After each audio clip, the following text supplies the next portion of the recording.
하나님 감사합니다. 하루 종일 육신적으로는 힘이 들었다 하더라도 정말로 주님을 위해서 일할 수 있는 것이 우리에게는 큰 영광이요 또 기쁨이 될 수 있게 해주심을 감사를 드립니다. 하나님 아버지, 우리는 이곳에서 어렵게 수고하고 일은 하지만은 죄송합니다. 아프리카에 있는 죽어가는 영혼들이 우리의 수고를 통해서 영원하신 하나님의 생명을 얻을 수 있다는 것이 얼마나 기쁘고 즐겁습니까? 주님, 남은 하루도 내일도 주님 힘과 능력 주시고 기쁨과 즐거움으로 일할 수 있게 해주셨고, 그리고 우리가 수고한 것을 통하여 하나님께서 결실을 거두어 주시옵소서. 감사하며 예수님 받들어 기도를 드립니다. 죄송합니다. 제가 몸이 좀 안 좋아가지고 가끔 기침을 하는데 좀 이해해 주시고요. 아까도 말씀드렸지만은 솔로몬이 젊었을 적에 아가사를 썼습니다. 젊었을 때 연애할 때 참 좋았던 그 시절에 대해서 아가사를 쓰고, 나라를 다스리면서 중년에 정말로 세상에 있는 모든 지혜를 가지고 그 큰 나라를 다스리면서 쓴 지혜의 문서가 바로 잠언입니다. 중년에 쓴 것이 잠언입니다. 그리고 마지막 죽어가면서 그렇게 화려한 삶을 마치고 자기가 하나님을 떠나서 살아보니까 이것이 아니라는 것을 깨닫고, 우리에게 그런 삶 살지 말고 나이가 더 늙어서 후회하는 삶이 아니라 젊었을 때 내 조언을 따라서 하나님을 사모하는 삶을 살으라고 우리에게 이야기해 주고 있습니다. 이스라엘 왕 솔로몬의 삶이 하나님과 가깝게 관계를 가지고 살았을 때와 하나님을 멀리 떠나서 솔로몬은 두 삶을 다 사는 사람이에요. 살았을 때에 내 삶에 어떠한 영향을 주었는가를 갖다가 정확하게 우리에게 이야기해 주고 있습니다. 하나님의 거룩하신 명령에 순종하고 따를 때와 또 그렇지 않고 내 삶의 주장대로 내 이득을 위해서, 나의 쾌락을 위해서 살아갈 때의 나의 모습과 어떻게 다른가를 비교하면서, 이것은 내가 상상으로 쓴 것이 아니라 내가 실질적으로 살아가면서 경험한 것이니까 신뢰하고 받아들이라고 우리에게 이야기해 주고 있습니다. 그래서 솔로몬은 성공적인 삶이란 우리가 무엇을 했느냐, 또 무엇을 얻었느냐, 무엇을 소유하고 있느냐가 아니라 여러분과 제가 누구에게 속해 있는 삶을 살았느냐에 따라 다르다는 겁니다. 세상에 속해서 살았느냐, 거룩하신 하나님에 속해 살았느냐에 따라서 우리가 얼마나 아름다운 삶을 살았는지가 결정된다는 것입니다. 솔로몬은 하나님의 말씀에 초점을 두지 않고 자신의 개인적인 욕망에 초점을 맞추면서 삶을 산 적이 거의 많은 삶을 그렇게 살았습니다. 그 생애의 기간은 불순종과 잘못된 선택으로 오랜 시간을 살아간 게 바로 솔로몬입니다. 물론 세상적인 영광은 다 누렸지만 그것이 하나님이 기뻐하시지 않는 삶이었습니다. 그러나 하나님께서는 솔로몬을 다 신실하게 용서해 주시고 그 삶을 다 회복시켜 주셨고, 오늘날도 여러분들과 제가 아무리 잘못된 삶을 산다 할지라도 언제든지 하나님에게 돌아올 적에는 용서해 주시고 받아들인다는 것을, 그 진리를 우리에게 이야기해 주고 있습니다. 여러분의 삶에서 여러분의 초점을 맞추고 사는 것이 아니라 하나님의 말씀의 진리에 따라서 살아가야 여러분들은 참으로 기쁘고 즐거운 삶을 살 수 있다고 우리에게 이야기해 주고 있습니다. 왜 그런데 사람들은 삶과 만족을 위해 하나님의 명령에 따라서 살지 못하는가? 왜 살지 못하는가? 성경을 읽는 것이 여러분과 저에게 하나님을 따라서 사는데 어떠한 역할을 하는가? 하나님께서 여러분과 저희 삶에서 그분의 신실함과 용서를 경험해 본 적이 있는가를 갖다가 생각하면서 살아가는 것입니다. 전도서라고 되어 있잖아요. 전도는 모인다는 뜻입니다. 모인다, 집회라는 뜻입니다. 집회.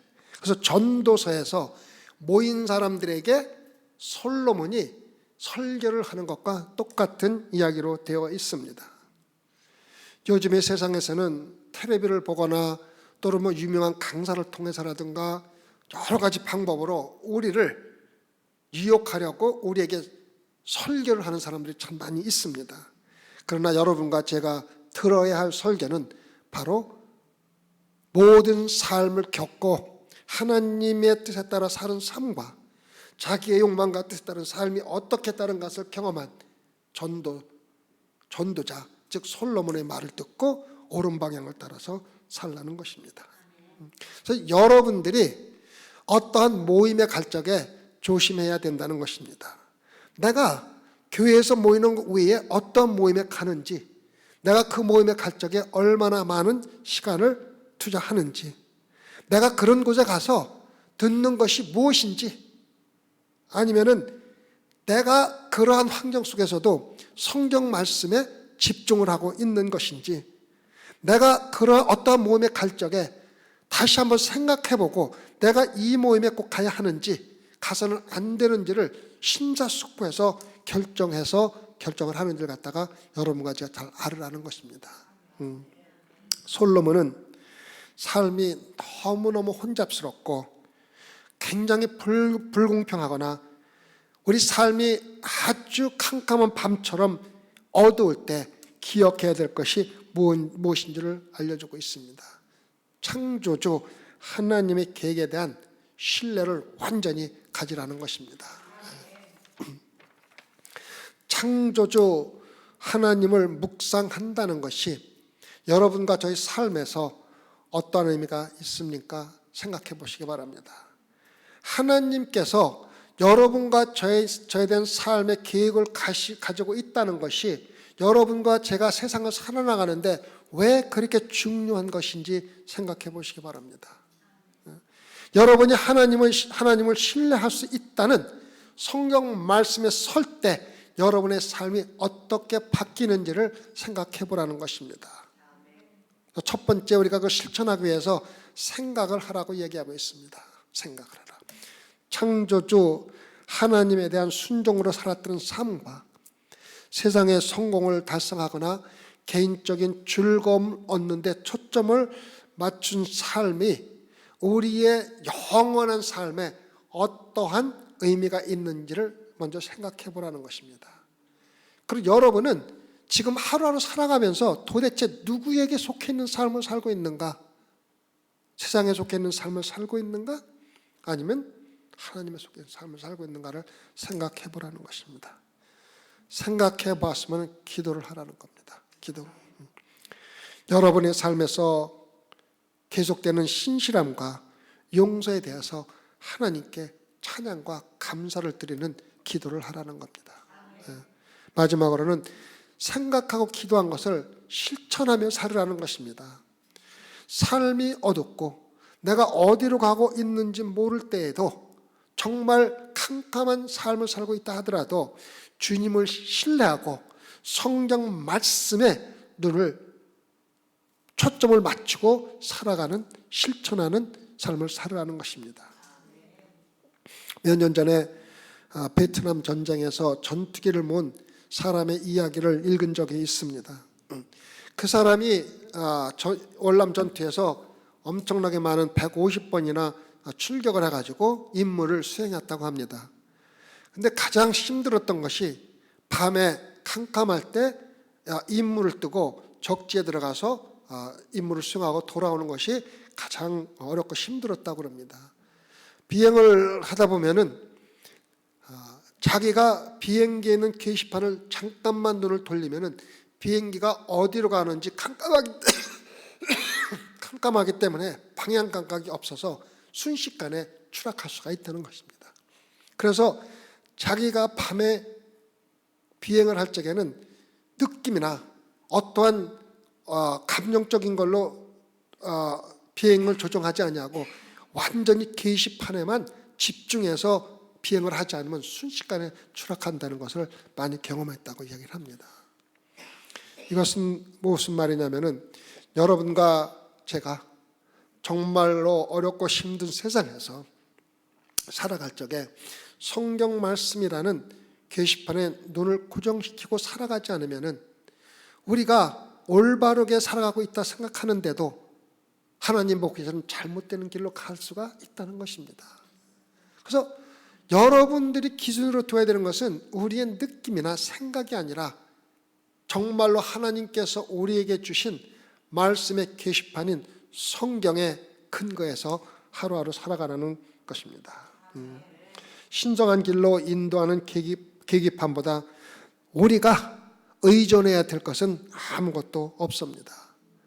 그때 솔로몬이 중년을 넘었으면서 하나님이 원하시지 않는 삶으로 빠지게 된 첫 번째 이유가 하나님의 말씀으로부터 눈을 떼고 내 느낌이나 내 생각대로 살아가면서 자기가 올바르게 살아가고 있다고 생각했던 것입니다.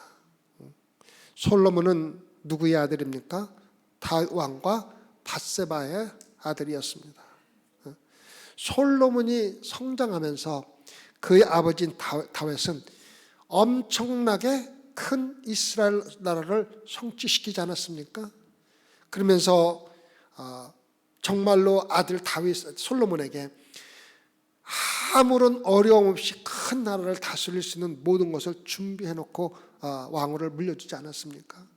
심지어는 성전을 지을 수 있는 모든 재료를 예루살렘에 모아놓고 자기가 죽으면 바로 솔로몬이 그 재료를 가지고 바로 성전을 지을 수 있는 특권까지도 받은 사람이 누구입니까?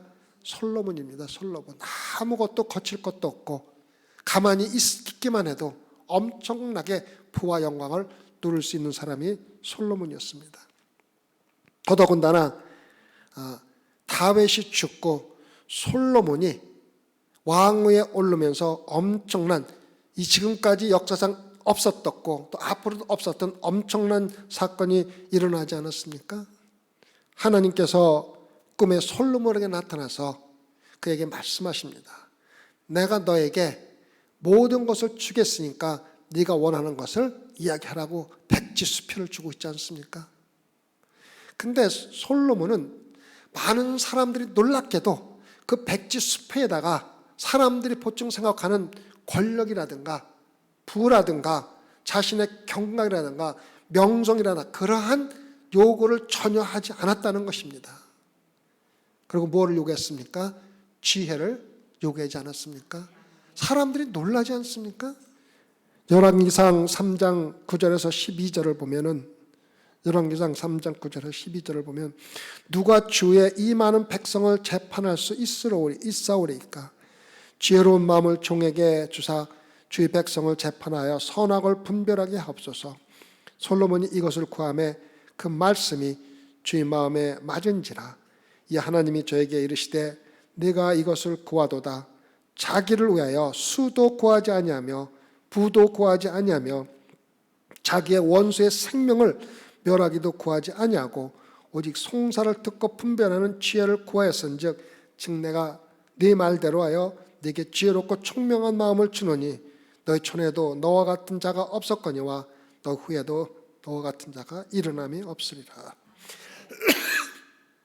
하나님이 말씀하시기를 네가 부와 장수를 구하거나 저걸 없애달라고 구하지 않았기 때문에 지혜와 분별력을 주겠다고 이야기할 뿐만 아니라 거기에다 더해주겠다고 얘기하지 않습니까?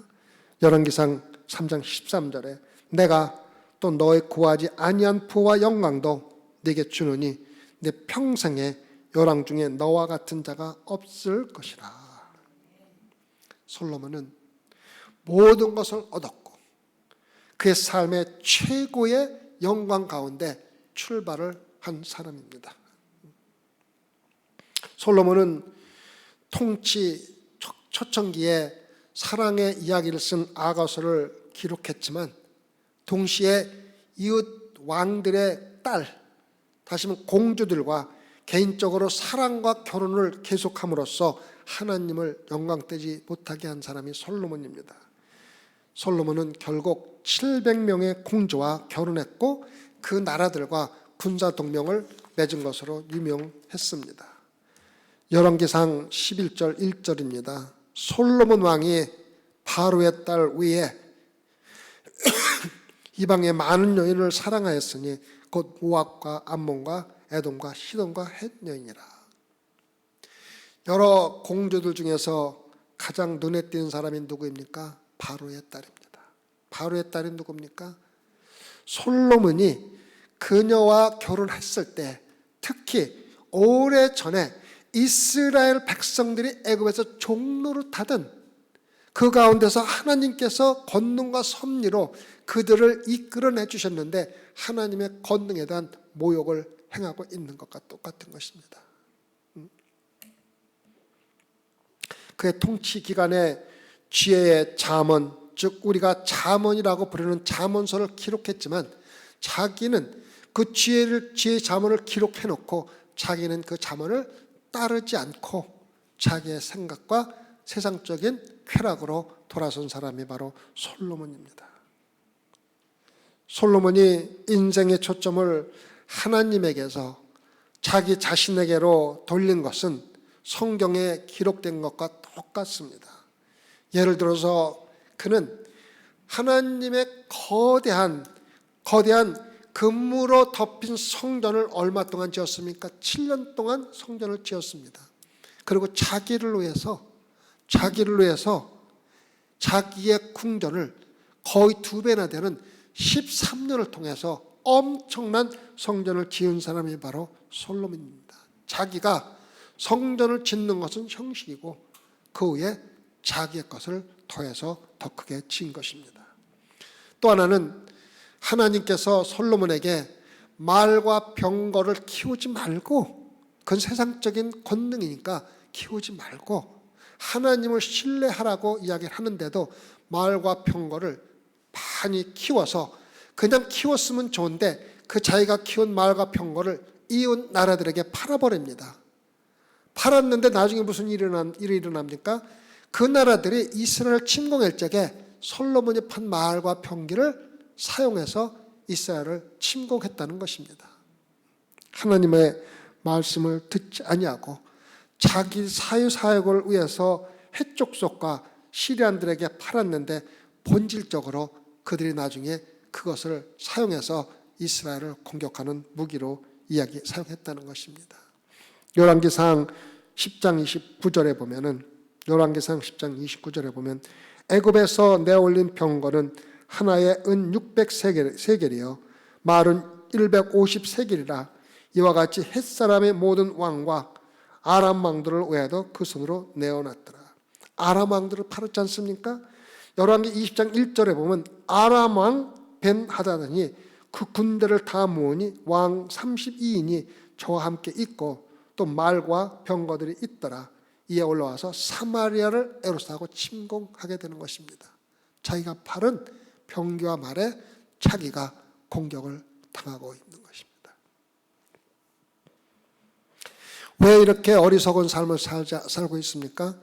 내가 하나님의 말씀에 치중하던 삶에서 내 욕심과 내 생각에 초점을 맞추고 살아가는 삶으로 바뀌었던 것입니다. 아까도 말씀드렸지만 700명의 아내와 함께 300명의 첩을 모으기 시작했다는 것입니다. 따져보면 평균 1년에 17명의 공주와 결혼을 했고 2달에 한 번씩 첩을 하나 얻어서 살았다는 것을 의미하고 있습니다. 이것은 믿을 수 없을 정도로 이기적이고 파괴적이며 부도덕할 뿐만 아니라 영적으로 절대적인 타락한 삶이라는 것을 우리가 쉽게 알 수가 있습니다. 사실 열왕기상 11장에서 그것이 영적으로 그에게 어떠한 의미를 주었는지를 우리에게 경고해 주고 있습니다. 열왕기상 11장 2절입니다. 여호와께서 일찍이, 열왕기상 11장 2절, 여호와께서 일찍이 이 여러 국민에게 대하여 이스라엘 자손에게 말씀하시기를 너희는 저희와 서로 통하지 말며 이방인과 서로 통하지 말라고 그러니까 저희도 너희와 서로 통하게 말라. 저희가 정령코 너희 마음을 돌이켜 저희의 신들을 쫓게 하리라 하였으나 솔로몬이 저희를 연애하였더라. 하나님께서 그렇게 경고하셨는데도 불구하고 솔로몬이 저희를 염려했습니다. 그래서 얼마 지나지 않아서 하나님의 말씀이 성취되면서 다윗성의 동쪽의 산 전체가 자기 아내들의 거짓 신들을 섬기는 신당으로 가득 차게 되었다는 것입니다. 솔로몬이 신성한 하나님의 말씀인 계시판에 눈을 떼고 자기의 쾌락과 자기의 이득에 눈을 붙였기 때문에 일어난 것입니다. 자신이 어디로 가고 있는지 또 자기가 무엇을 잃어버리고 있는지도 모르면서 자기의 느낌에 따라서 분명히 열왕기상 11장 2절에서 하지 말라고 했는데도 말씀에 눈을 두지 않냐고 내 느낌대로 내 쾌락에 따라서 결정을 하고 살았다는 것입니다. 자기의 삶의 선택의 손익을 계산해서 내가 이 결정을 하면 나에게 얼마나 큰 쾌락이 있고 나에게 얼마나 큰 물질적인 도움이 있고 나에게 얼마나 많은 기쁨이 있을까를 통해서 결정을 했지 하나님의 말씀이 하지 말라 하라에 대해서는 전혀 관심이 없었다는 것입니다. 이것이 바로 오늘날 여러분의 모습이 아닙니까? 하나님의 목소리가 틀리지만 우리 마음에서는 손익계산을 하고 있지는 않습니까? 내가 이것을 기회해서 하면은 나에게 얼마만 이익이 있을까? 얼마만 손해가 있을까? 여러분의 내리는 결정에 손익을 마음속에서 계산하고 거기에 따라서 결정하고 있지는 않습니까? 여러분의 삶의 선택의 손익을 저울질하면서 신앙생활을 하는 것은 결국은 말씀을 떠나서 우리의 눈이 우리 자신에 쏠려 있다는 근거입니다. 그렇게 신앙생활하는 것에 대해서 하나님은 뭐라고 말씀하십니까? 솔로몬은 분별력이나 도덕적 품성이 없는 사람으로 결국 자기의 가장 귀한 삶의 거의 3분의 2 이상을 보내고 말년에 들어서 되돌아보는 순간을 가졌다는 것입니다. 얼마나 불쌍한 삶을 사는 사람입니까? 물론 솔로몬이 어떻게 해서 다시 노년에 하나님을 찾게 되고 하나님께 들어왔는지 구체적인 내용은 없지만은 아마도 그가 마지막 불치의 병에 걸렸다든가 이제 죽음을 바라보면서 회개하고 하나님께 돌아왔다는 생각을 하는 사람들이 많습니다. 노년과 함께 생명을 위협하는 질병일 수도 있고 아니면 이제 나이가 들어서 다 모든 것을 깨닫는데 충분히 늙었다는 증거로 그렇게 할 수도 있었다는 것입니다. 솔로몬의 삶이 끝날 때 자신의 죄를 깨닫고 회개했다고 기록되어 있습니다. 우리가 모든 성경 말씀과 필요한 자료를 종합해 보면은 솔로몬의 세 번째 마지막 죄의 문헌인 전도서는 그의 생의 마지막 부분에 기록되어 있습니다. 우리는 이것을 전도서라고 부릅니다. 여기에는 현명한 말들이 기록되어 있고 시가 기록되어 있고 또 우리 삶에 대한 날카로운 질문들이 그 안에 있고 수수께끼들이 그 안에 들어있고 또 많은 문제들이 포함되어 있습니다. 때로는 여러분들이 자신에게 나에게 시간이 얼마나 남지 않았던 것을 아는 사람들로부터 조언을 들을 적에 그것이 가장 귀한 조언이 될 수가 있습니다. 마지막 죽어가는 사람들의 조언을 듣는 것이 어쩌면 우리에게 가장 유익한 조언이 될 수도 있다는 것입니다. 그래서 책 제목을 전도서라고 말할 수 있는 것은 사람들을 모아놓고 집회를 하는데 솔로몬이 글로 집회를 하고 있다는 것입니다. 물론 구약에는 교회가 없었지만은 메시지를 듣기 위해서 같은 모임은 있었다는 것입니다. 그 제목은 본질적으로 모든 사람을 초대하는 것이 전도, 모이는 것이 전도입니다. 그리고 설교자를 여러분들이 1절에서 보는 것 같이 바로 다윗의 왕의 아들 솔로몬 왕이라고 기록하고 있는 것입니다. 집회를 소집한 사람이 솔로몬이고 그곳에서 설교하는 자가 바로 솔로몬입니다. 그래서 전도서는 일기장이 될 수 있고 어쩌면은 유언장이 될 수도 있고 또 설교 또 아니면 자기가 살아온 삶을 간증하는 간증서가 될 수도 있지만은 하지만 그 모든 걸 떠나서 결론은 뭐냐면은 하나님께로 돌아오라는 것입니다. 하나님께로 돌아오는. 1절에서 우리는 이 메시 저자가 바로 솔로몬이라고 되어 있습니다. 전도서 1장 1절입니다. 다윗의 아들 예루살렘 왕 전도자의 말씀이라. 12절을 보면 나 전도자는 예루살렘에서 이스라엘 왕이 되었다고 이야기하고 있습니다. 솔로몬이 죽고 나서 이스라엘은 두 나라로 나누어집니다. 이스라엘과 유다로 나누어집니다. 그래서 솔로몬이 통일 왕국의 사실은 마지막 왕입니다. 이것이 바로 솔로몬의 회고록이기도 하고 자선전이기도 하며 간증서이기도 하고 어쩌면 유언서가 되기도 하는 것입니다. 솔로몬은 마지막 장에서 왜 전도서를 썼는지 여러분과 저에게 분명히 이야기를 해주고 있습니다. 전도서 12장 1절을 보면 너는 청년의 때 곧 곤고한 날이 이르기 전 나는 아무 낙이 없다고 할 해가 가깝기 전에 너의 창조자를 기억하라는 것입니다. 너무 늦기 전에 창조자를 기억하라는 것입니다. 여러분 창조자를 기억하십시오. 때가 많이 남았다고 기다리지 마시라는 것입니다. 솔로몬은 나와 같은 후회하는 삶을 살지 마십시오. 나는 하나님을 잊고 젊은 시절을 다 낭비했습니다. 늦기 전에 젊은 나이에 창조주를 기억하십시오라고 이야기해주고 있는 것입니다. 여러분이 창조되었다는 것을 기억하십시오.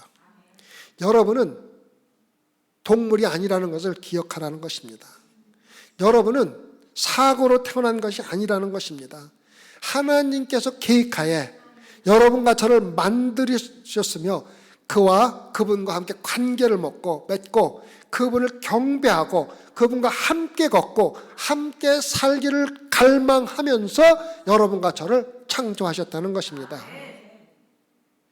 솔로몬은 본질적으로 하나님이 없으면 해 아래서 인생은 무의미하다고 말함으로써 그것을 마무리 짓고 있습니다. 우리는 이것을 깨달으시기 바랍니다. 솔로몬 노인은 여기에서 하나님을 잊지 마시라고 말하고 있습니다. 언제? 너희가 시작하는 시간인 젊은 나이에 그렇게 하라는 것입니다. 세상의 끝이 아니라 모든 삶이 아직도 여러분 앞에 있을 때 그때 하나님을 기억하십시오. 여러분은 불신으로 인해 어두워지고 시간이 갈수록 점점 어두워지는 암울한 문화 속으로 들어가면서 살아가고 있습니다. 느낌으로 살려고 하지 말라는 것입니다. 그럴 때는 실제로 우리는 올바른 방향으로 가고 있다고 생각하지만은 느낌으로 올바른 방향으로 가고 있다고 생각하지만 실질적으로는 잘못된 방향으로 갈 수가 있다는 것입니다. 그런 다음 2장의 맨 끝에 12장의 맨 끝에 그의 메시지 끝부분에서 솔로몬은 다음과 같이 쓰고 있습니다. 전도서 12장 13절입니다. 일의 결국을 다 들었으니 하나님을 경외하고 그 명령을 지킬지어다. 이것이 사람의 본분이니라. 이것을 지키지 않으면 사람이 아니라는 말과 똑같은 것입니다. 삶을 중요하게 만드는 방법은 하나님을 경외하는 것입니다. 스틸로우 백스터라는 목사님이 전도서를 해석하면서 다음과 같이 기록을 했습니다. 타락한 교만의 가장 슬픈 이야기 중 하나는 인류의 세대가 계속해서 같은 죄를 짓고 같은 큰 실수를 반복하고 같은 올무에 빠지는 것입니다. 그들 이전에 살았던 죽은 사람들과 마찬가지로 어리석음과 고통스러운 환멸을 똑같이 겪으며 살아가고 있습니다. 우리가 솔로몬의 간증을 마음에 두지 않고 살기 때문입니다라고 기록하고 있습니다. 솔로몬이 자기가 간 길이 잘못되었다고 간증을 해줄 때 그 말을 듣지 않기 때문에 우리는 어리석게 똑같은 잘못된 삶을 반복해서 살아가는 어리석은 인간으로 살아가고 있다는 것입니다. 나이 늙어서 큰 소리로 말은 못하지만 내가 조용히 말을 하니 잘 들으라는 것입니다. 솔로몬은 그의 삶의 마지막 순간에 그의 삶에서 가장 중요한 메시지를 전달하고 있습니다. 그는 이 집회에 여러분과 저를 초대하고 우리의 마음을 성경 말씀을 통해서 열어주실 것을 믿으시기 바랍니다. 솔로몬 우리에게 이렇게 이야기를 할 것입니다. 삶이 혼란스럽고 헛되고 무의미하고 반복적으로 보일 때에도 창조주 하나님이 계시다는 것을 꼭 기억하십시오. 여러분의 삶에 대한 그분의 계획이 때때로 신비하게 이루어지고 심지어는 불공평할 때에도 하나님은 마음에 똑같은 계획을 갖고 계시다는 것을 확인하십시오. 온 세상이 밤처럼 캄캄하고 도움이 전혀 보이지 않는 그때에도 여러분은 하나님만 신뢰해야 합니다. 솔로몬은 여러분이 하는 일이 믿는 자의 삶에 주된 문제가 아니라는 것을 강조하고 있습니다. 가장 중요한 것은 여러분과 제가 누구에게 속해 있느냐는 것입니다. 복음주의 신학교의 교수가 아프리카에서 온 한 학생과 대화를 한 이야기를 이렇게 이야기해주고 있습니다. 미국에 온 지 얼마 되지 않는 아프리카 학생은 어느 날 수업이 끝난 후 교수에게 찾아와서 어리둥절한 질문을 하는 겁니다. 그런 교수에게 왜 미국 사람들은 기독교 국가이고 또 믿는 사람이나 안 믿는 사람에 상관없이 사람을 만나면은 당신은 무엇을 하면서 생계를 유지하고 있습니까? 라고 물으면서 인사를 하느냐고 물었습니다. 그 이유가 도대체 뭡니까? 교수님은 그것은 그냥 대화를 시작하는 전형적인 대화의 시작이다. 그러면 니네 나라에서는 사람이 서로 이야기를 할 때 무슨 말로 시작을 하냐고 물어봤습니다. 그러자 이 학생은 대답했습니다. 당신은 기독교인입니까? 라고 묻습니다. 솔로몬이 여러분과 저를 초대하여 한때는 가장 지혜롭게 살았다고 생각을 했다가 뒤돌아보니까 가장 어리석은 삶을 사는 게 나라는 것을 깨닫고 여러분과 저에게 가장 현명한 지혜를 주고 있는 것입니다. 그리고 다시 한번 솔로몬이 여러분과 저에게 상기시켜주는 것은 우리가 무엇을 가지고 있는지, 얼마나 많은 것을 성취했는지가 아니라 여러분 제가 누구에게 속해 있는가입니다. 그래서 앞으로 전도서는 다음과 같은 말씀을 전하게 됩니다. 여러분이 인생을 통해서 얼마나 높이 올라가든 상관없이, 여러분의 인생이 여러분을 얼마나 낮은 계곡으로 데려가든 상관없이, 성령의 감동 감화를 받은 영혼을 만족시켜주는 진리의 신성한 게시판인 하나님의 말씀을 계속 눈여겨보십시오. 이것이 예루살렘 왕 다윗의 아들인 솔로몬의 설교자의 메시지입니다. 기도하십시다. 주님 감사합니다. 솔로몬이 저에게 주는 메시지는 자기와 같은 삶을 살지 말라는 것입니다.